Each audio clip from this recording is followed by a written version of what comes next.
So I just saw Godzilla vs. Kong, and it was pretty good.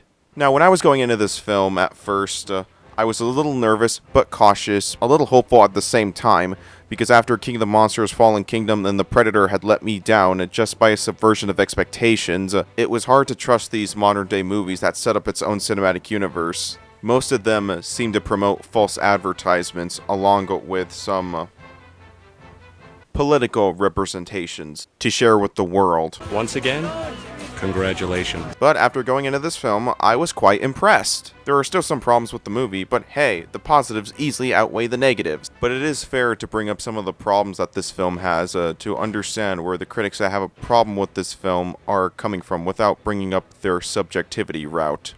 There's no doubt that the problem stems from the human dialogue that has been not only lazily written, but contradictive world building. Even Millie Bobby Brown's acting wasn't so convincing in the first scene. And even when our second main character breaks into Apex Cybernetics, don't even get caught by security cameras, even the destroyed buildings. The villains had a lack of development, since the film is rushing its plot. Not even that other Serizawa guy who I thought was going to be the main villain and give his reason why he wants to kill Godzilla, like having revenge on him for killing his father, and then have a change of mind to save Godzilla after learning of his father's fate by Madison, and further realizing that his father would have wanted to save Godzilla, he must do the same too, to honor his father's legacy. There was a good reason why people guessed this theory, was because the way his scenes were set up. It's like him staring at Godzilla from miles away. My only theory that I've come up with is that scenes were cut to introduce his character to avoid further plot contrivance.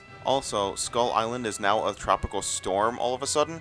It's never really explained what caused the storm and what happened to Skull Island. And I won't be buying into the whole, oh, you have to read the source material that basically explains what happens outside of the film. Because, as I said in my Fallen Kingdom critique, I'm not all about books that explains events that occur outside of the movie, because that just counts as lazy writing. It's just pretty unbelievable how we're introduced to Skull Island in the first movie, and now we're moving out of Skull Island the second movie. Because there was never a good opportunity to explore Skull Island some more, and introduce some new creatures. And all of that's been made is to just push the movie's plot forward, because the people that created this film knew audience would go watch this movie just to watch two iconic monsters fight each other. But it's hard for people who think critically to take this movie's plot seriously due to a lot of characters making some illogical decisions, like the CEO of Apex Cybernetics thinking there would be no side effects when the artificial intelligence is Kevin, the severed head of Ghidorah. Well, not really a head, but a skull that is connected by wires to maintain the operations of Mechagodzilla when a person is trying to control it. Yeah, as if anything can go wrong. But besides the highlighted fight sequences, that does shine is the way they develop Kong's character, and especially his ancestors' legacy by exploring Hollow Earth. And I have to say, Hollow Earth is pretty gorgeous. The effects are amazing, and new creatures that are being introduced are good. And speaking about Kong, I even go as far as to say I like his character development more than Godzilla's, because you can at least understand Kong's emotional side along with the little girl, since they both come from isolated environments that is now lying in ruin. But don't get me wrong, I'm definitely with Team Godzilla. But what I am trying to say is that Kong's arc has been explored more than Godzilla, because the only thing that they display is the ancient rivalry between the two, to cut to the fight scenes, which is one of the best on screen. You could tell how brutal this fight was between the two. There's always been this prediction when the film was first shown, was that it was going to have a similar elements to Batman vs. Superman, which was partially correct. But unlike Batman vs. Superman, there was a victor that came out on top without a Martha moment. And the one that lost is fighting against something that is worse than his ancient rivalry that lays destruction to half of the people. Yeah, one villain was similar to Batman vs. Superman. But you know what? I honestly like Mechagodzilla more than Doomsday.